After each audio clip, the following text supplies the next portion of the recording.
maut. Nabi Isa tidak mengalami maut. Dia hanya wafat. Wafat itu diistirahatkan. Wa huwallazi yatawaffakum bil-lail. Apakah kita pada malam hari mati? Enggak.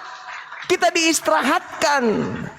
Kita semua diistirahatkan, jasad kita diistirahatkan sama yang dialami oleh Yesus. Makanya ketika Anda membawa Ali Imran ayat 55, Isqalallahu ya Isa inni mutawaffik wa rafi'uka ilayya wa mutahhiruka minal ladina kafaru. Itulah yang dijelaskan di dalam Kisah Para Rasul 2 nomor 29, nomor 30, nomor 31. Dia tidak mengalami kematian, dia tidak ditinggal di alam kubur, melainkan dia diangkat oleh malaikat tangan kanan Allah ke atas. Isqalallahu ya Isa inni mutawaffik wa rafi'uka ilayya wa mutahhiruka minal ladina kafaru. Nah, orang-orang kafir yang mononya ini terlanjur menyalibkan seseorang, maka seseorang yang disalibkan itu diangkat menjadi apa? Diangkat menjadi Tuhan dan Kristus bagi mereka. Al-Quran saya juga mengatakan itu. Apa kata Al-Quran? Innahu yarakum huwa kabiluhu min haitsu la taranahum inna ja'alna syayatin awliya'a lilladina la yu'minun. Sesungguhnya aku menjadikan iblis itu sebagai Tuhan bagi orang-orang yang tidak beriman. Makanya orang yang menyalibkan Yesus itu terharu dan kemudian diminta oleh Petrus, segeralah kalian selamatkan diri kalian dari angkatan jahat ini. Jadi apa yang diterangkan oleh Yesus, apa yang diterangkan oleh Petrus itu seirama. Bahwa karena ucapan mereka membunuh Yesus, membunuh Isa alaihissalam, menyalib Isa alaihissalam, maka aku hukum mereka. Sebenarnya yang mereka salib itu bukan kemudian Nabi Isa alaihissalam, tapi orang yang diserupakan. Karena dia melakukan itu, maka aku hukum. Apa hukumannya? Apa hukumannya? Aku jadikan iblis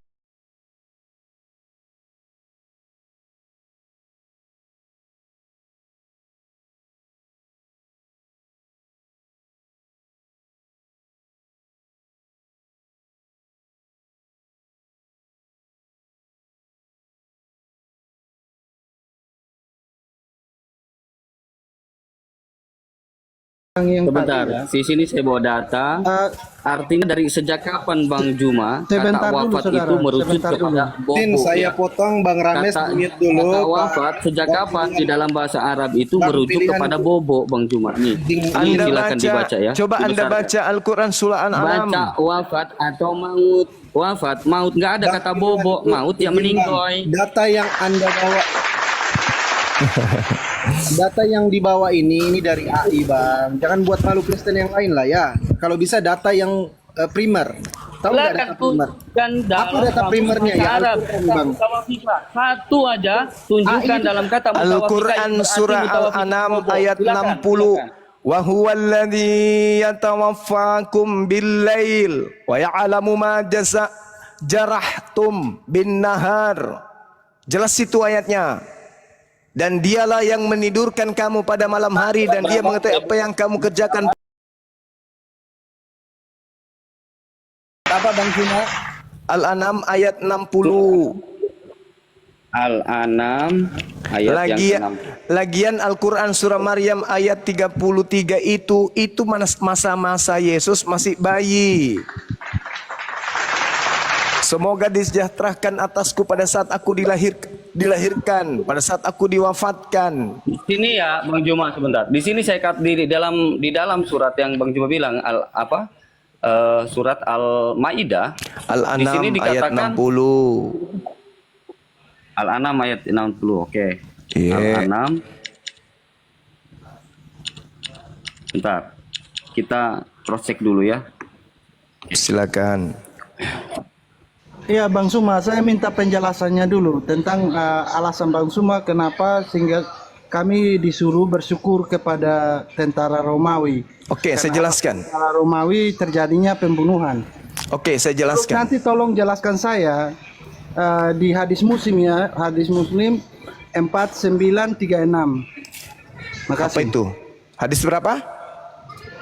Hadis Muslim, Iya. hadis Muslim 4936. Makasih. Oke.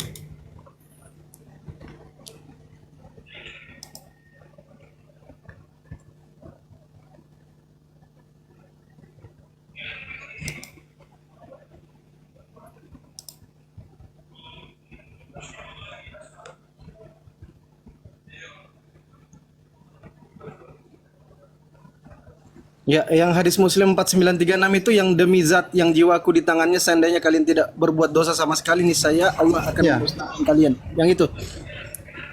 Ya saudara. Oh, Iya. Udah dapat datanya, Gurunda? Iya, sudah. Lanjut. Apa masalahnya? Enggak, karena kalau tentang itu saya minta penjelasan aja. Kalau tentang yang Oh, jangan dicampur adukkan dulu, Bang. mengucap syukur kepada tentara Romawi yang Bang Suma tundukkan kepada saya minta alasannya itu apa? Karena Kalau di yang hadis kami itu imani, tidak ada Tuhan hubungannya tidak dengan pernah data kita ini. menciptakan kejahatan. Tema kita hadis itu. Di situ Mungkin Bang hadis. Rames saya cut dulu ya, karena ini tidak sesuai dengan apa yang Ya, kita sedang bahas. kamu Jangan dalami keluar. aja kata fayaghfiru lahum. Anda pahami aja dulu di situ bagaimana Yesus ketika mengajarkan bertobat. Itu bercerita tentang pengampunan atas dosa-dosa. Nah, sekarang kita masuk kepada tema. Kenapa orang Kristen harus berterima kasih kepada iblis? Pertama, iblis merasuki Yudas. Kedua, iblis membisi tentara Romawi. Membisi kemudian imam kepala, mahkamah agama, orang-orang Farisi. Untuk apa? Untuk melakukan kesaksian-kesaksian palsu dan tipu muslihat. Untuk menjerat Yesus agar Yesus itu mati. Yesus yang asli tidak mati, tidak mengalami kematian. Jasadnya tidak ditinggal di kubur. Dan dia punya tubuh tidak binasa. Oke? Yang binasa ini adalah yang dihasilkan dari upaya-upaya iblis untuk menjerat Yesus. Digantikan oknum lain. Itu makanya mereka dikatakan apa? Orang Israel semua harus tahu bahwa apa? Yesus yang kau salibkan itu telah diangkat menjadi Tuhan bagi kalian. Menjadi Kristus. Jadi seluruh kaum Israel harus tahu dengan pasti bahwa Elohim telah membuat Yesus yang kamu salibkan itu menjadi Tuhan. Ingat saudara, saya ulang lagi. Di situ ada Elohim menjadikan yang disalibkan menjadi Tuhan. Sekarang ada berapa Tuhan? Ada dua. Elohim Tuhan yang asli, yang satu Tuhan-Tuhanan. Tuhan junjungan bagi orang kafir. Makanya Al-Quran saya mengatakan yang tadi.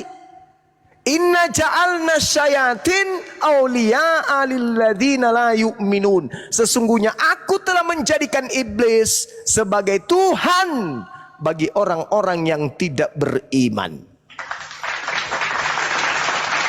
Jadi yang kalian jadikan Tuhan itu adalah manusia lantikan yang menjadi Kristus setelah dia keluar dari kubur.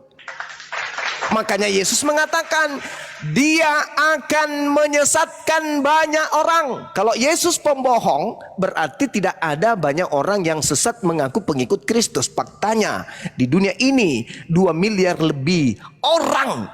Angka 2 miliar itu bukan angka sedikit. 2 miliar orang disesatkan dengan mengikuti Kristus palsu sesuai dengan nubuatan Yesus. Kalau Kristen hari ini bukan penggenapan dari nubuat Yesus yang ada diterangkan dalam Matius 24 nomor 4 nomor 5, mana pengikut Kristus yang banyak itu? Mana pengikut Kristus palsu yang banyak itu? Ada? Tidak ada. Satu-satunya kandidat di atas muka bumi ini yang menggenapi Matius 24 nomor 4 nomor 5 hanya Aliteng. Jadi kalian adalah pengikut Kristus yang sudah dibuatkan Yesus sebagai palsu. Sedangkan Bani Israel, murid-muridnya yang asli, mereka adalah orang-orang Nasrani. Begitu kemudian mereka mengikuti ajaran Nabi Isa alaihissalam, keturunannya berjumpa Nabi Muhammad, mereka segera mengikuti apa? La ilaha illallah Muhammadar Rasulullah. Seperti Siti Khadijah, Bukhairah dan seterusnya. Mereka menjadi pengikut Rasulullah. Sedangkan kalian ini pengikut siapa? Paulus dari barat. Galatia 1 nomor 15 nomor 16. Aku diutus kepada orang-orang non-Yahudi. Galatia 2 nomor 8. Aku diutus untuk mereka yang tidak bersunat. Petrus diutus untuk orang bersunat. Yesus diutus untuk orang bersunat. Paulus mengaku diutus. Siapa yang mengutus Paulus? Siapa yang mengutus Paulus?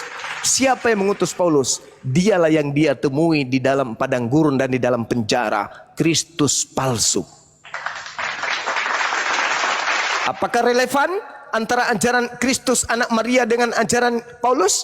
Tidak relevan sama sekali. Semua bertentangan. Yesus mengajarkan hidup kekal itu adalah mereka mengenal Engkau satu-satunya Tuhan yang benar. Dan mengenal Yesus sebagai apa? Sebagai utusan. Tetapi Paulus mengajarkan apa? Yesus adalah Tuhan yang datang dalam rupa manusia. kemudian mati menebus dosa orang-orang Kristen, bangkit kemudian menjadi Tuhannya orang Kristen. Itu ajaran Paulus. Sama enggak dengan ajaran Kristus yang asli Bani Israel? Tidak sama. Ajaran Yesus yang asli tidak Natalan. Ajaran Yesus yang asli tidak makan babi.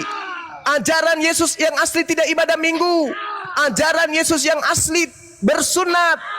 Ajaran Yesus yang asli ibadahnya Sabat.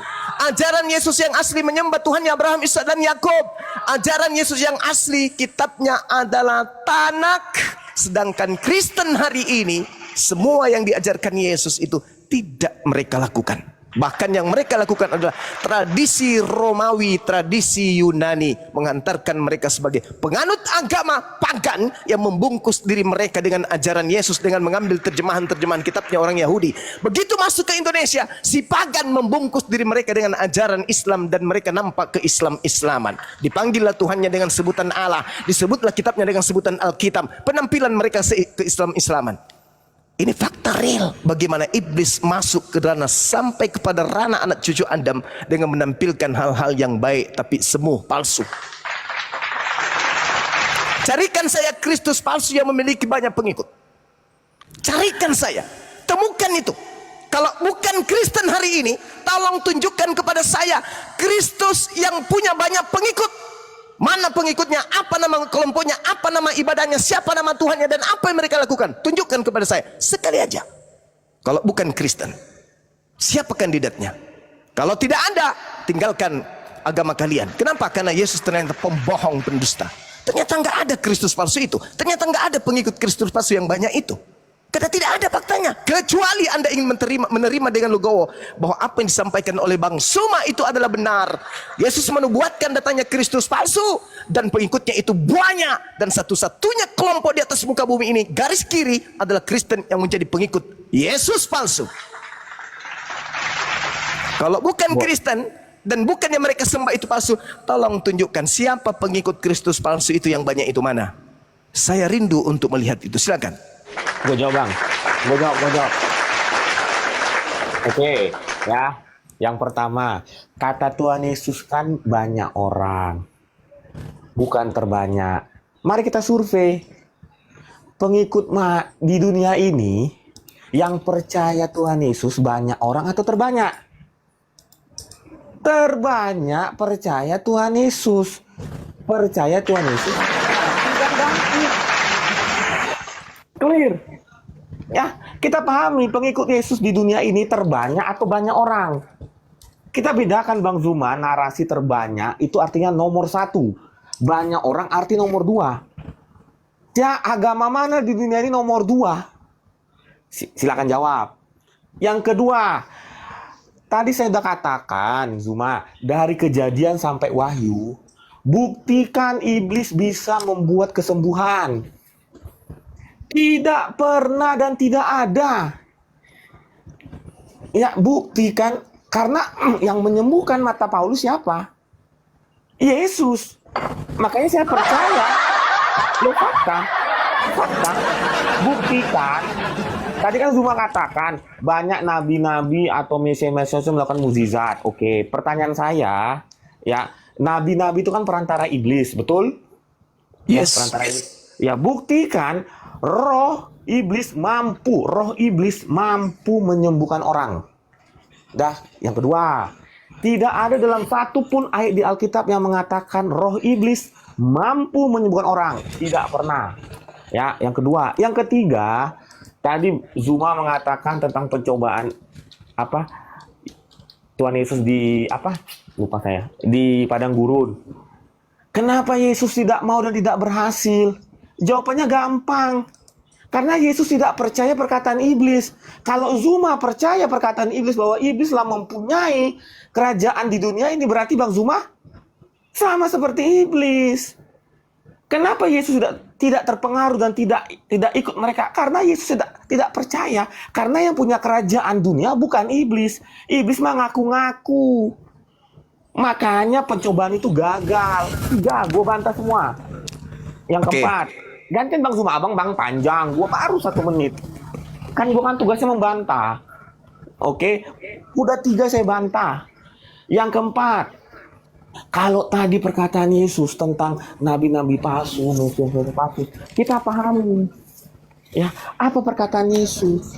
Orang yang pengikut Yesus sejati adalah orang yang mau menderita atas namanya. Pertanyaan saya, Zuma, Paulus menderita nggak atas nama Tuhan Yesus? Menderita. Apa buktinya? Dia itu dari pejabat menjadi orang-orang yang dicari sama kerajaan. Orang gila mana, Zuma, mau merelakan jabatannya untuk menghilangkan jabatannya untuk sesuatu yang tidak dia percaya. Paulus itu posisinya tinggi, bos. Tinggi, bos, tapi dia tinggalkan semua hanya untuk mengikut Tuhan Yesus.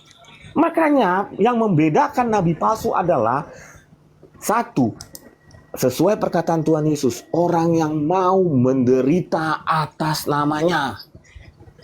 Silakan jawab, apakah Paulus menderita atas nama Tuhan Yesus? Menderita. Makanya yang saya katakan tadi, Yesus yang dilahirkan Maria itu adalah Yesus yang mati di kayu salib, dan Yesus pula yang ketemu sama Paulus. Itu sosok yang sama. Silakan. Oke, baik. Tugas Anda adalah membantah, tugas saya menyadarkan Anda. Anda bantah aja semua itu data dalam Bible. Saya tugasnya menyelaraskan kemudian kemanusiaan Anda dengan data-data tersebut.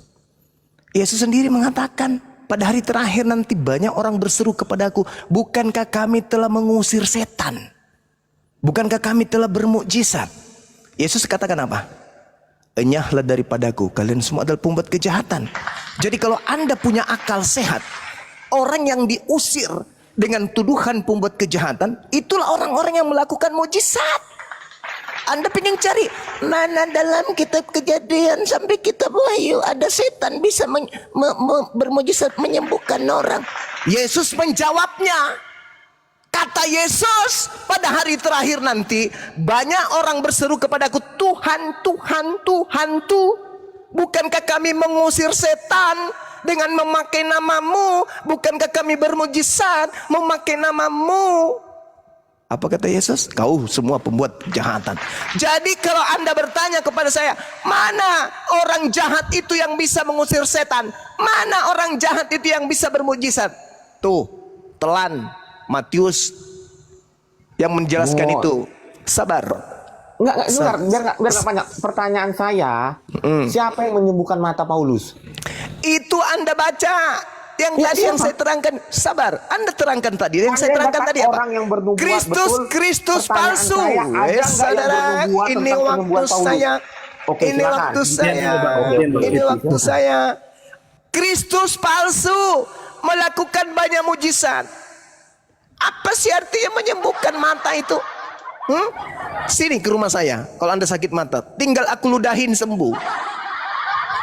Yesus mengatakan Kristus palsu banyak melakukan mukjizat. Jadi kalau cuma mata doang mau dikasih melek, ingat iblis kata apa iblis? Ketika Yesus dicobai, hei Yesus, ya paman, aku membawamu ke gunung yang paling tertinggi. Jadi kalau Anda bertanya, mana mujizat iblis bisa kemudian menyembuhkan? Jangan menyembuhkan, Tuhan lu aja ditenteng kayak kacang dibungkus dibawa ke tenteng yang paling tinggi. Paham itu? Iblis mengatakan apa kepada Tuhan lu? Bukan Tuhan lu sih, itu karena itu adalah Nabi Yesus yang dibawa. Yesus, kalau kamu menyembahku, segala kuasa di atas muka bumi ini aku serahkan kepadamu, sebab aku berkuasa memberikan ini semua kepada siapapun yang aku kehendaki. Dia berikan kepada Paulus dong, karena kepada Yesus menolak. Diberikan kepada Yudas dong, karena Yesus menolak. Yang keluar dari kubur itulah yang menerima itu, dan Yesus tidak menerima berarti bukan Yesus yang keluar dari kubur. Ingat yang diceritakan oleh nubuat Daud, yang diceritakan oleh khotbah Petrus. Petrus tidak berkata dari dirinya sendiri. Petrus berbicara tentang nubuat Nabi Daud. Nabi Daud menubuatkan tuannya tidak mengalami kematian, tidak disentuh oleh kebinasaan, dan dia tidak ditinggal di kubur. Itu siapa rek? Diangkat oleh tangan kanan Elohim naik ke langit. Itu siapa rek? Berbeda dengan yang dibunuh. Maka yang dibunuh ini pada hari ini juga orang Israel harus tahu bahwa Yesus yang kau bunuh telah dijadikan menjadi Tuhan. Ada berapa Tuhan? Ada Tuhan baru. Ada Tuhan baru yang dilantik kemudian oleh Elohim karena saking marahnya Elohim. Apa kata Elohim? Jangan kau membunuh orang yang benar. Jangan kau membunuh orang yang bersalah. Sebab aku Tuhan tidak akan pernah membenarkan orang yang salah. Tetapi mereka kemudian berupaya sekuat tenaga untuk membunuh orang benar ini. Maka Tuhan menjadikan pengganti itu sebagai Tuhannya, sebagai hukuman. Dalam Al-Quran, wa qaulihim, aku hukum juga mereka karena ucapannya nabiku dibunuhnya, disalibnya, padahal bukan. Itu yang terjadi. Orang-orang Israel harus tahu bahwa Yesus yang kau bunuh, yang kau salibkan, telah dijadikan menjadi Tuhan dan Kristus untuk kalian. Al-Quran saya mengatakan, aku menjadikan iblis sebagai Tuhan mereka. Ya itulah yang terjadi. Kalau Anda mengatakan Paulus begini bla bla bla, semua justru menggenapi apa yang dikatakan oleh Yesus. Nah sekarang pada pernyataan Anda yang awal, yang terbanyak saya katakan di atas muka bumi ini, orang-orang yang menjadi pengikut Yesus Kristus yang banyak itu mana? Karena ada pengikut Yesus asli, ada pengikut Yesus palsu. Kalau kalian pengikut Yesus asli, lalu pengikut Yesus palsu yang banyak itu mana? Mana? Tunjukkan mana? Kita mau kemana? Ke planet Mars cari? Nggak ada di planet Mars. Yang ada cuma satu kandidat, Ali Teng doang. Pengikut Kristus palsu itu kalian, pengikut Kristus palsu itu asli itu Bani Israel yang tidak makan babi, yang menjalankan sabat, yang bersunat, yang sujud dalam ibadah. Kitab mereka adalah kitab Tanakh. Mereka anak-anak Yakub. Sedangkan kalian ini siapa? Kalian ini adalah pengikut Kristus yang dinubuatkan Yesus itu. Kenapa? Kalian makan babi, kalian tidak bersunat, kalian ibadah minggu, kalian Natalan, bla bla bla bla bla bla bla bla bla dan seterusnya. Itu fakta saudara, itu real. Lembutkan hatimu menerima kenyataan itu. Kalau Anda menolak, boleh. Sah saja Anda mempertahankan itu. Tapi sampai kapan Anda ingin menipu diri Anda sendiri? Kalau bukan ente pade yang dinubuatkan, banyak orang, lalu siapa? Itu PR Kristen sedunia. Kalau bukan Kristen yang ada di Indonesia ini pengikut Kristus palsu yang banyak itu, tunjukkan mana pengikut Kristus yang palsu, yang banyak itu. Ada. Sedangkan, sabar. 10 detik terakhir. Sedangkan Yesus mengatakan, pada hari terakhir nanti aku akan mengusir mereka dan berkata, enyahlah daripadaku, aku tidak mengenal kalian, kalian semua adalah pembuat kejahatan. Itu siapa? Pada hari terakhir berarti hari ini sudah berbunca-bunca itu. Sudah berlaksa-laksa tuh pengikutnya. Keturunan mereka sampai akhir kiamat nanti tuh yang bertemu dengan Yesus pada saat kedatangan kedua kalinya. Mana mereka itu? Mana? Kalau bukan Kristen lalu siapa? Demikian. Oke, terima kasih. Kita bahas tadi ya tentang kita fokus tadi. Di sini dikatakan di dalam surat Al-An'am ayat yang ke-60, di sana ada kata huwallazi yatawaffakun. Artinya tidur, ya. Tetapi di dalam surat Ali Imran ayat yang ke-55 di sana dikatakan mengambil. Kata mutawafika mengambil, kata yatawaffakum menidurkan. Nah, jadi yang mana menidurkan atau mengambil yang benar? Itu yang pertama. Yang kedua, Bang Juma menanyakan tentang Mesias palsu, ajarannya. Kami mengikuti ajaran Mesias yang asli, yang tidak pernah mengajarkan tentang kejahatan. Contoh, pertama, Mesias yang tidak mengajarkan menikahi menantunya. Mesias yang tidak pernah mengajari menikahi anak di bawah umur. Maka di dalam kitab Kejadian 2:18 dikatakan, aku akan menjadikan seorang penolong yang sepadan 1:1, nggak ada 1:13. Atau yang kedua di dalam surat At-Taubah At-Taubah ayat 123, yang tidak memerangi orang kafir. Maka di dalam Alkitab dikatakan, ampunilah musuhmu, ampunilah orang yang mengambil kabur, bukan orang kafir. Ya. Nah itulah makanya kenapa Nabi Muhammad itu ditegur di dalam surat At-Tahrim ayat 1. Apa yang sudah dihalalkan? Haramkan. Izin bang, Umur Nabi pilihanku Muhammad. jangan, kalau bisa jangan keluar tema, nanti ditertawain sama teman-teman yang nonton di bawah. Fokus aja. Anda mau mencoba menyerang, tapi Anda enggak kesampaian karena Anda enggak paham apa yang Anda narasikan. Silakan Bang Zuma ditanggapi. Iya. Orang Kristen bahas Al-Quran. Lucu ini. Lucu. Jadi ya betul, tidak sampai ke sana. Seibarat anak TK yang melihat kapal selam lalu ngotot mengatakan itu adalah ikan. Jangan ketinggian. Ini aja dulu Kristus palsu ini dulu. Semakin Anda menyerang Al-Quran, semakin Anda ketahuan bahwa Anda sedang mencari pelampung. Anda lagi hanyut, cari pelampung. Anda mau menyerang Al-Quran? Oh no. Al-Quran dikelilingi dengan yang hak. Ilmu Al-Quran itu sangat tinggi. Dan orang Kristen tidak akan pernah sanggup menerobos itu. Oke? Sekarang ke Kristus palsu ini dulu. Karena gelar, saudara, gelar penyesat yang datang setelah Yesus, menurut Yesus bukan sallallahu alaihi wasallam, tapi gelar penyesat yang datang setelah dia adalah Kristus. Apakah nabiku bergelar Kristus? No. Apakah Tuhanmu bergelar Kristus? Yes. Yesus mengatakan waspadalah kepada penyesat yang datang kepadamu dengan memakai namaku. Siapa namaku? Yesus. Dan berkata akulah Kristus. Berarti penyesat itu mengaku Yesus gelar Kristus. Kalau baca lengkap Yesus Kristus. Jadi gelar penyesat yang datang setelah Yesus bukan Nabi Muhammad, bukan sallallahu alaihi wasallam, tapi Kristus. Maka pengikut penyesat itu bernama Kristen.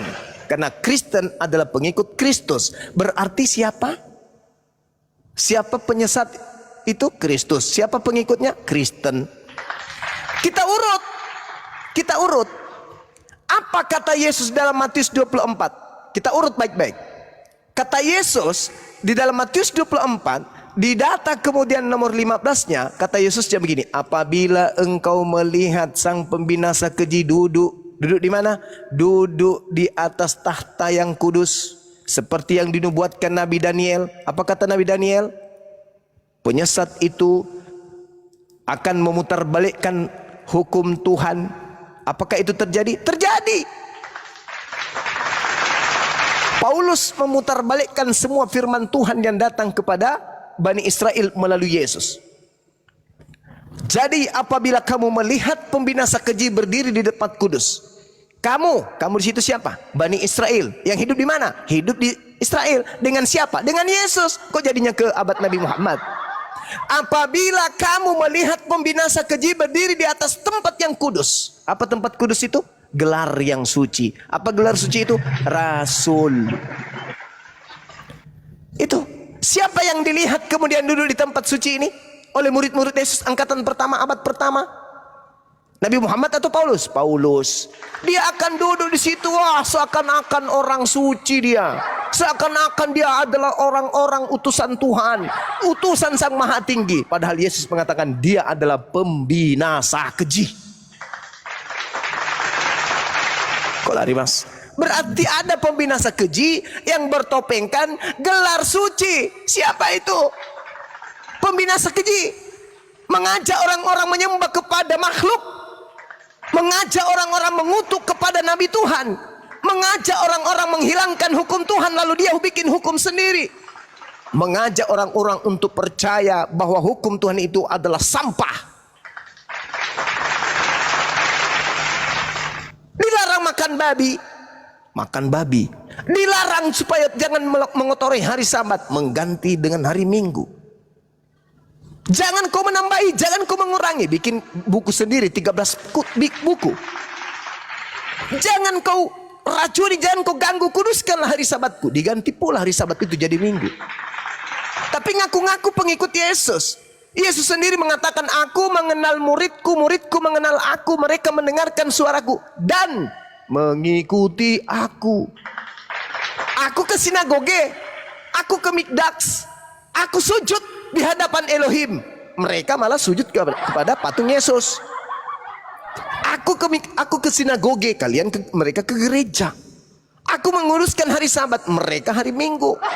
Aku sujud dalam beribadah, mereka salto belakang.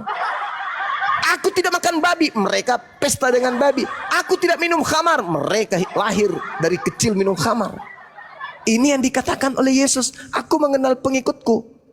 Waspadalah kepada mereka yang ngaku-ngaku pengikutku, mengaku domba, tetapi mereka adalah serigala buas. Berarti ada non-Yahudi yang ngaku-ngaku murid Yesus, tapi bukan murid Yesus. Siapakah itu? Islamkah, Hindukah, Budakah, atau Aliteng? Aliteng paman. Nah, kalian bukan orang Yahudi. Kalian bukan dari keturunan Yakub.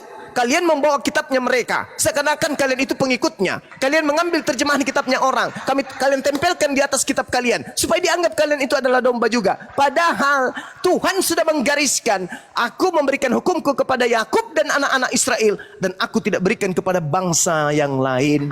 Kok ada di kalian? Kalian Bani Yakub kah? Bukan. Berarti domba, berarti serigala yang nyamar domba itu siapa? Islam atau Kristen? Ya Aliteng lah.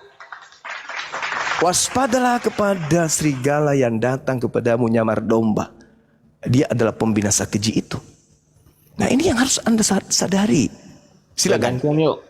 Udah kepanjangan. Oke? Ya, silakan, Ya. silakan. Oke, siap. Jadi saya tidak membantah ayat Alkitab. Yang saya bantah adalah kesalahan berpikirnya seorang Zuma. Clear di situ ya. Pertama, tadi Zuma mengatakan Yesus tidak mengenal orang-orang yang memanggil Yesus Tuhan. Pertanyaan saya, coba Zuma tanya ke seluruh orang Kristen. Orang Kristen itu yang berteriak Yesus Tuhan atau mengimani Yesus adalah Tuhan. Itu dua hal yang berbeda.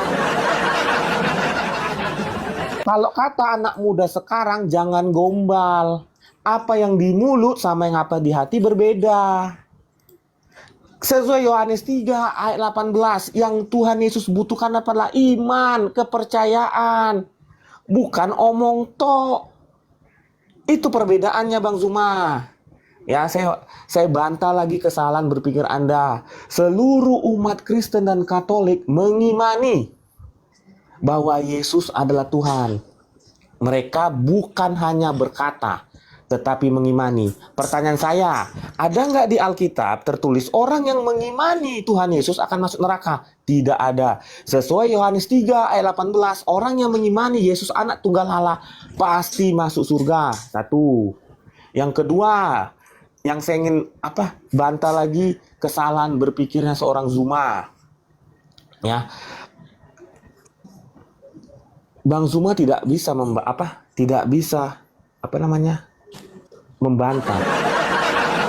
Zuma tidak bisa membantah saya. Apakah Paulus menderita saat mengikut Yesus? Menderita. Apa enggak itu sesuai dengan perkataan Paulus? Sesuai. Apa kata Yesus? Pengikut Yesus sejati adalah orang yang mau menderita atas namaku. Paulus menderita nggak atas nama Yesus? Menderita, bos. Bang, Jadi saya katakan, Bang Pipi izin, pelampungnya dicari dulu Bang. Kok nggak dapat pelampungnya?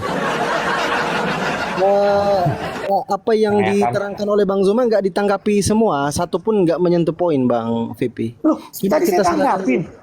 Yesus adalah Tuhan, saya tanggapin. Orang Kristen, orang yang omong doang atau mengimani Yesus Tuhan, saya tanggapin kan? Iya kan? Makanya saya tanggapin dengan pakai ayat juga, Yohanes 3 ayat 18. Orang yang beriman Yesus anak tunggal Allah, dia tidak akan dihukum, artinya dia masuk surga. Clear kan? Betul? Yang ketiga, saya tanggapin lagi kesalahan berpikirnya Zuma. Gini ya, kita pahami perkataan Tuhan Yesus. Ya. Nabi-nabi palsu dan Mesias palsu akan bermukjizat. Ya, akan bermukjizat. Pertanyaan saya, di situ dikatakan nggak manusia atau roh? Kenapa kita katakan tuh nabi atau Mesias palsu? Karena kita bisa melihat. Yang ketemu Paulus siapa, bos? Apakah orang lain bisa melihat kecuali Paulus? Tidak, makanya saya katakan itu Tuhan Yesus. Karena yang kita tahu perbedaan roh dan manusia adalah roh tidak bisa dilihat, manusia bisa dilihat. Roh bisa dilihat, Kenapa dia bisa dilihat? Karena sesuai dengan apa yang dia pengen ketemu. Kenapa hanya Paulus yang bisa melihat? Karena Yesus hanya pengen ngobrol sama Paulus. Selesai, clear. Bantah perkataan saya, dalam Kejadian sampai Wahyu, ada roh iblis yang mampu menyembuhkan. Tidak ada. Tidak ada. Yang ketemu sama Yesus, yang ketemu sama Paulus adalah Tuhan Yesus dalam bentuk roh. Karena dia tidak terlihat kecuali sama Paulus. Jangan berpikir falasinya dibalik-balikan. Ya, bedakan roh dan manusia. Roh tidak bisa dilihat, manusia bisa dilihat. Clear. Itu saja saya sudah bisa membuktikan bahwa Yesus yang mati di kayu salib adalah Yesus anak Maria. Dia juga yang ketemu sama Paulus. Bang Vipi, sedikit Bang Vipi, yang ketemu dengan Paulus ini di padang gurun tadi bentuknya roh atau cahaya, Bang? Kenapa dinamakan tidak bisa dilihat? Saya katakan roh karena tidak bisa dilihat. Saya namakan roh karena hanya Paulus yang bisa melihat, betul? Baik ya. Silakan Bang Zuma ditanggapi sebelum masuk. Oke. Kita sudah mau maghrib ya. Kita kerucutkan masalah 10 menit kurang lebih. Silakan. Begini, saudara. Menurut Yesus, ketika dia hendak terangkat ke langit, yang datang setelah dia siapa? Yang datang setelah dia? Iya. Tidak ada. Nah, inilah kecacatan berpikir, karena orang Kristen itu hanya modal percaya doang, tidak belajar tentang Bible. Siapa yang Yesus datang juru selamat selain Tuhan Yesus? Silakan. Oke, saya jawab ya. Yesus berkata begini, adalah benar jikalau aku pergi. Ayatnya. Sebab Yohanes 14 nomor 16. Anda baca. Baca dulu sebelum saya ajarin Anda. Silakan. Saya baca ya. Iya. Aku akan minta kepada Bapa dan Ia akan memberikan kepadamu seorang penolong yang lain supaya Ia menyertai kamu selama-lamanya. Saya ulang roh pertanyaan. Kebenaran. Ayat 17-nya dikasih tahu. Yaitu siapa roh kebenaran? Silakan. Ya, yang membawa roh kebenaran, Ya. bukan roh kesesatan, ya. Betul, roh kebenaran. Silakan. Ya, roh kebenaran. Jadi seorang kan? Roh. Seorang itu bukan manusia.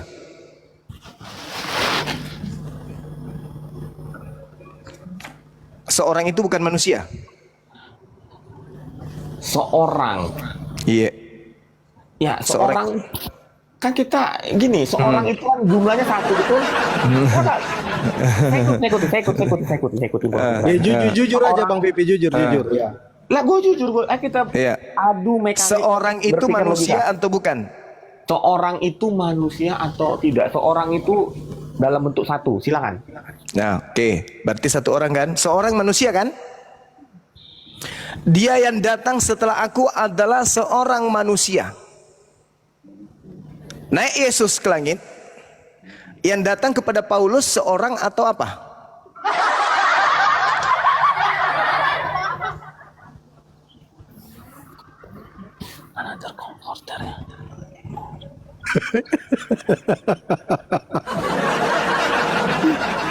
Oh, oke. Nggak apa-apa. Ini kan cuma terjemahan. Oh, no. Karena saya baca King James itu comforter.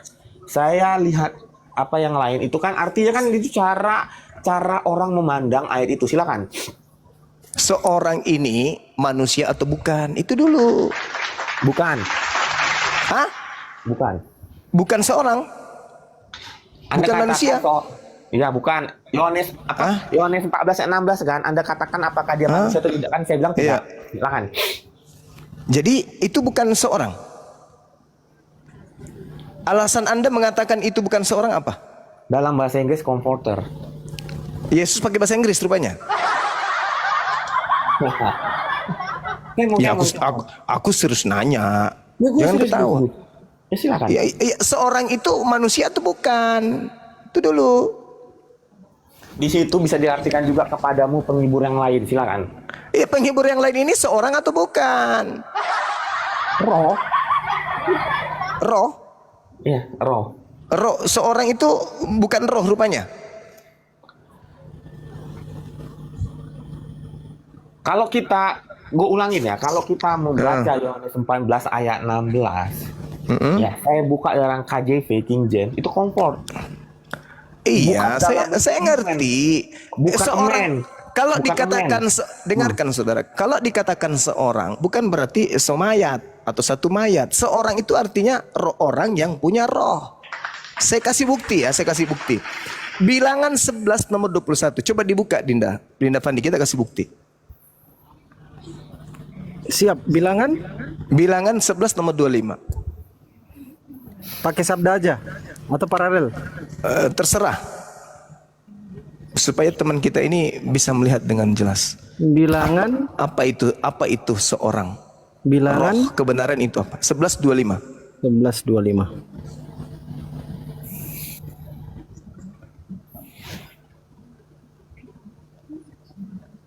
Oke. Dibaca. Lalu turunlah Tuhan dalam awan dan berbicara kepada Musa. Ya. Kemudian diambilnya sebagian dari roh yang Ada pada yang hinggap padanya dan pada Musa. ditaruhnya di atas ke-70 tua-tua itu. Ketika roh itu dihinggap pada mereka, kepenuhanlah mereka seperti nabi, tetapi sesudah itu tidak lagi. Roh yang ada pada diri Musa diambil oleh Tuhan, diserahkan kepada ke-70 tua-tua. Setelah roh itu datang kepada ke-70 tua-tua itu, maka dia kepenuhan seperti seorang nabi. Jadi nabi ini adalah seorang, roh kebenaran adalah roh yang berasal dari Tuhan yang diberikan kepada orang yang ditunjuk. Sampai sini paham atau belum? Kalau belum paham saya jelaskan lagi nih. Jadi Yohanes 16 nomor 7 adalah lebih baik, adalah benar yang engkau katakan bahwa lebih baik aku pergi. Sebab kalau aku tidak pergi, seorang penolong lain atau penghibur itu tidak akan datang. Berarti aku harus pergi supaya roh kebenaran yang adalah seorang penghibur ini datang. Sekarang yang datang kepada Paulus seorang atau bukan? Sebab yang datang setelah Yesus adalah seorang yang membawa kebenaran, sama seperti Musa. Kalau Anda baca di dalam bilangan 11:29, tetapi Musa berkata kepadanya, apakah engkau begitu giat mendukung diriku? Kalau seluruh umat Tuhan menjadi nabi, karena Tuhan memberi roh dianggap kepada mereka. Jadi kalau ada orang diberi roh Tuhan, maka dia adalah seorang nabi. Maka roh kebenaran yang berasal dari Tuhan yang datang setelah Yesus adalah seorang nabi. Yang datang kepada Paulus nabi enggak? Bukan. Sibilisisis.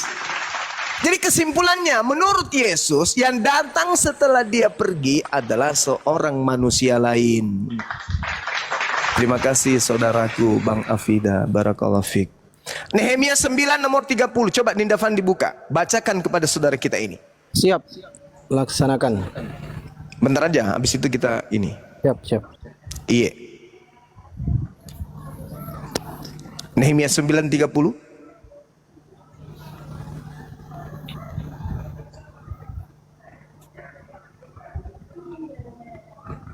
Baca. Baik. Namun bertahun-tahun lamanya engkau melanjutkan sabarmu terhadap mereka. Dengan rohmu engkau memperingatkan mereka, yakni dengan perantaraan para nabimu. Jadi roh di situ adalah nabi. Roh sama dengan nabi. Roh kebenaran adalah seorang nabi yang membawa kebenaran. Roh kesesatan adalah seorang nabi palsu yang membawa titah setan. Itulah nabi palsu yang membawa roh setan. Kalau roh kebenaran adalah seorang nabi yang membawa kebenaran. Baca Nehemia 9:30, dalami baik-baik. Saya ulang. Namun bertahun-tahun lamanya engkau melanjutkan sabarmu terhadap mereka dengan rohmu. Dengan rohmu engkau memperingatkan mereka. Yakni dengan perantaraan para nabimu. Jadi roh Elohim atau roh Elohim atau yang dikatakan roh kebenaran itu adalah nabi. Jadi yang datang setelah Yesus terangkat ke langit, yang diminta, aku akan minta kepada Bapa agar Bapa mengutus seorang penolong, penghibur, roh kebenaran yang lain. Yesus berdoa agar didatangkan sosok nabi.